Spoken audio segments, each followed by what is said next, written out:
তো বন্ধুরা আজকের টপিক হলো ফ্যাক্টর অফ সয়েল ফরমেশন, অর্থাৎ মৃত্তিকা গঠনের উপাদানগুলি কী কী। ঠিক আছে, তো সেগুলো আজকে আমরা জানবো। তো আপনাদের এটা টপিক আছে সেমিস্টারের, তো আজকে আপনাদের একদম সহজ পদ্ধতিতে বুঝিয়ে দেবো, কোনো অসুবিধা নেই, পুরো বুঝে যাবেন। তো চলুন। তো ফ্যাক্টর অফ সয়েল ফরমেশন বা মৃত্তিকা সৃষ্টির গঠনে দুজন বিজ্ঞানীর কথা আমরা পাই। একজন হলো রাশিয়ান বিজ্ঞানী ভিভি ডকুচোয়েভ। ঠিক আছে, তিনি কে একটা সমীকরণ দিয়েছিলেন যেটা হলো এস ইকুয়াল টু এফ ব্র্যাকেটে CL comma O comma P T. ঠিক আছে, ব্র্যাকেট ক্লোজ করে টি।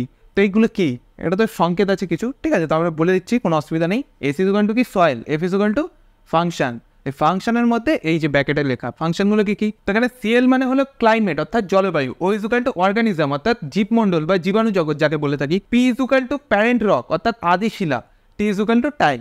তো এই চারটে তিনি উপাদানের কথা বলেছেন তার এই সমীকরণে। ঠিক আছে, কিন্তু তারপরে আবার আমেরিকান বিজ্ঞানী এইচ হেনরি তিনি আবার কি বলেন যে এস ইকুয়াল টু এফ ব্র্যাকেটের মধ্যে সিএল ও আর পি টি, মানে এখানে আবার একটা তিনি অ্যাড করেছেন, সেটা কি আর, আর মানে কি রিলিফ।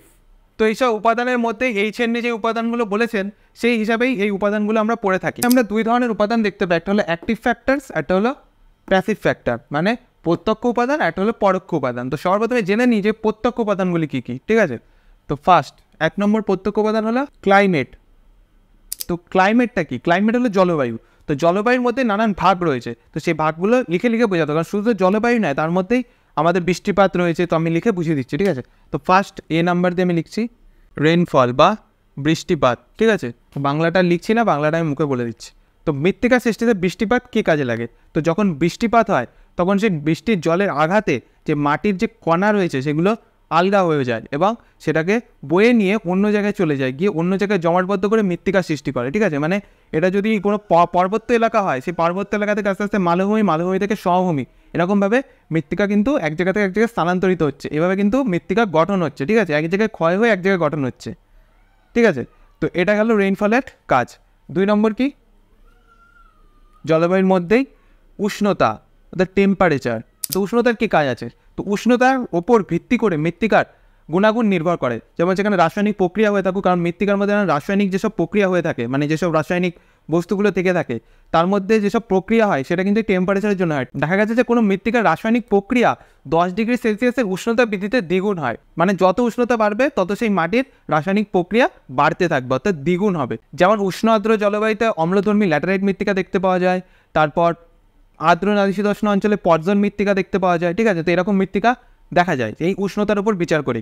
ঠিক আছে, তারপর কি সি, আর্দ্রতা বা হিউমিডিটি যাকে বলে থাকি, তো আমি এখানে লিখে দিচ্ছি।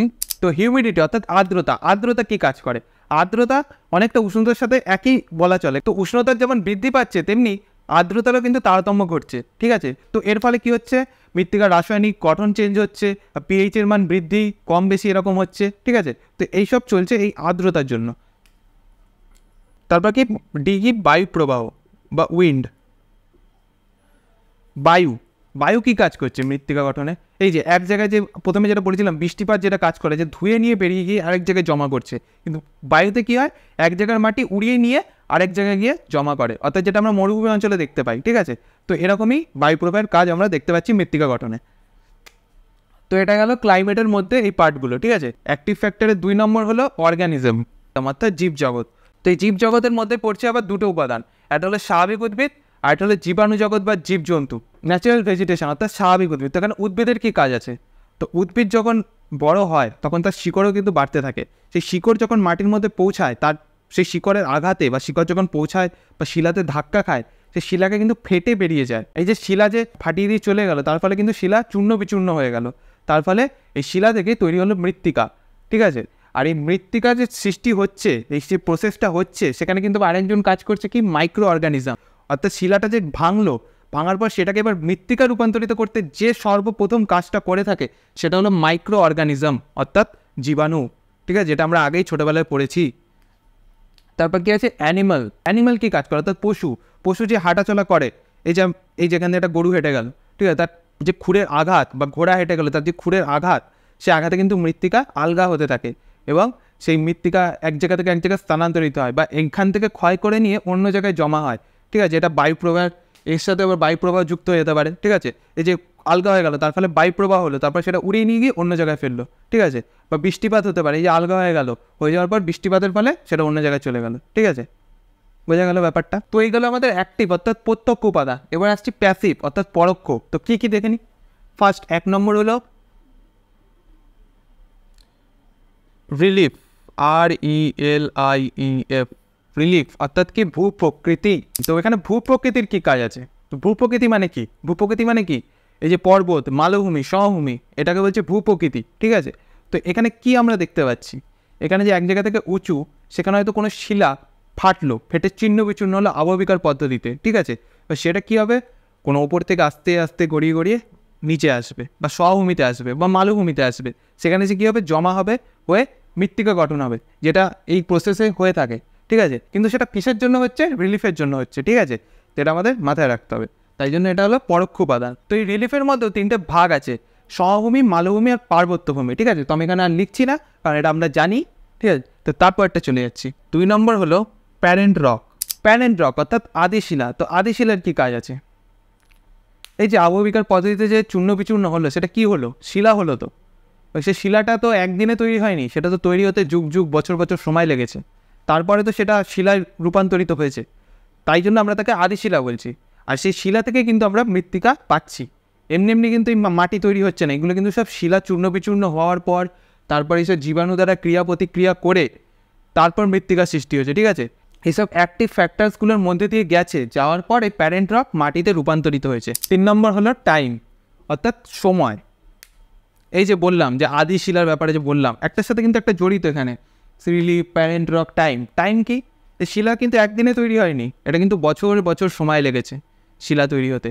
তারপর সেই শিলাকে মৃত্তিকাতে রূপান্তরিত করতেও বছর বছর সময় লেগেছে, ঠিক আছে। তাই জন্য এখানে টাইমটাকে প্যাসিভে রাখা রয়েছে, অর্থাৎ পরোক্ষ উপাদানে, কারণ টাইমের দরকার আছে মৃত্তিকা সৃষ্টিতে, ঠিক আছে।